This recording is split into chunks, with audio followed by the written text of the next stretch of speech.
জলবায়ু পরিবর্তনের প্রভাব প্রকট হয়ে উঠেছে ইউরোপ থেকে আমেরিকায়। এবার দাবানল ছড়িয়ে পড়েছে আমেরিকাতেও। ওয়াশিংটনে ভয়াবহ দাবানলে পুড়ে গেছে অন্তত 7,000 একর এলাকা। ছাই হয়ে গেছে 700-রও বেশি বাড়িঘর ও ব্যবসা প্রতিষ্ঠান। সোমবার পরিস্থিতি সামাল দিতে পুরো স্টেটে জরুরি অবস্থা জারি করা হয়েছে। ঝুঁকি এড়াতে নিরাপদে সরিয়ে নেওয়া হয়েছে প্রায় 65,000 মানুষকে। এরই মধ্যে ইচ্ছাকৃতভাবে আগুন লাগানোর অভিযোগে এক ব্যক্তিকে গ্রেপ্তার করেছে স্থানীয় পুলিশ। এদিকে দাউ দাউ করে জ্বলছে ইউরোপের দেশ গ্রিস। কোনোভাবেই নিয়ন্ত্রণে আসছে না দাবানলের আগুন। অন্যদিকে শৈত্যপ্রবাহে স্থবির হয়ে পড়েছে নিউজিল্যান্ডের সাউথ আইল্যান্ড। শুধু ইউরোপ নয়, এবার দাবানলে পুড়ছে আমেরিকাও। দেশটির ওয়াশিংটন স্টেটে ভয়াবহ দাবানলে অন্তত 7,000 একর এলাকা পুড়ে গেছে। এতে ক্ষতিগ্রস্ত হয়েছে 700-টিরও বেশি বাড়িঘর, ব্যবসা প্রতিষ্ঠান ও অন্যান্য স্থাপনা। পরিস্থিতি খারাপ হওয়ায় স্পোকেন অঞ্চল থেকে প্রায় 65,000 মানুষকে নিরাপদ স্থানে সরিয়ে নেওয়া হয়েছে। একই সাথে পুরো স্টেট জুড়ে জরুরি অবস্থা ঘোষণা করেছে স্টেট কর্তৃপক্ষ।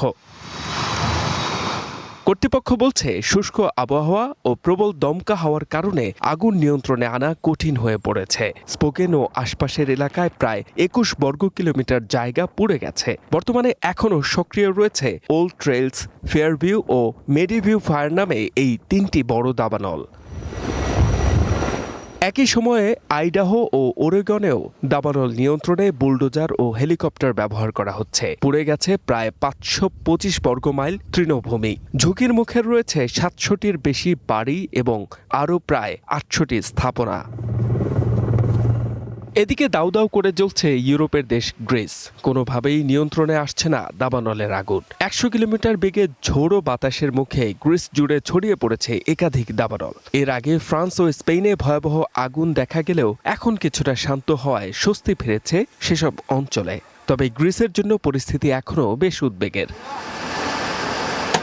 অন্যদিকে ইউরোপ আমেরিকা যখন তাপপ্রবাহে পুড়ছে, তখন অ্যান্টার্কটিকা থেকে আসা তীব্র মেরু শৈত্যপ্রবাহে স্থবির হয়ে পড়েছে নিউজিল্যান্ডের সাউথ আইল্যান্ড। বছরের এই সময়ে উপকূল এলাকাগুলোতে বিরল তুষারপাতের কারণে দেশটির দ্বিতীয় বৃহত্তম শহর ডানেডিন সহ বিভিন্ন এলাকায় বিচ্ছিন্ন হয়ে গেছে সড়ক যোগাযোগ। এই শৈত্যপ্রবাহ আরও অন্তত 2 দিন স্থায়ী হতে পারে বলে ধারণা করছে কর্তৃপক্ষ।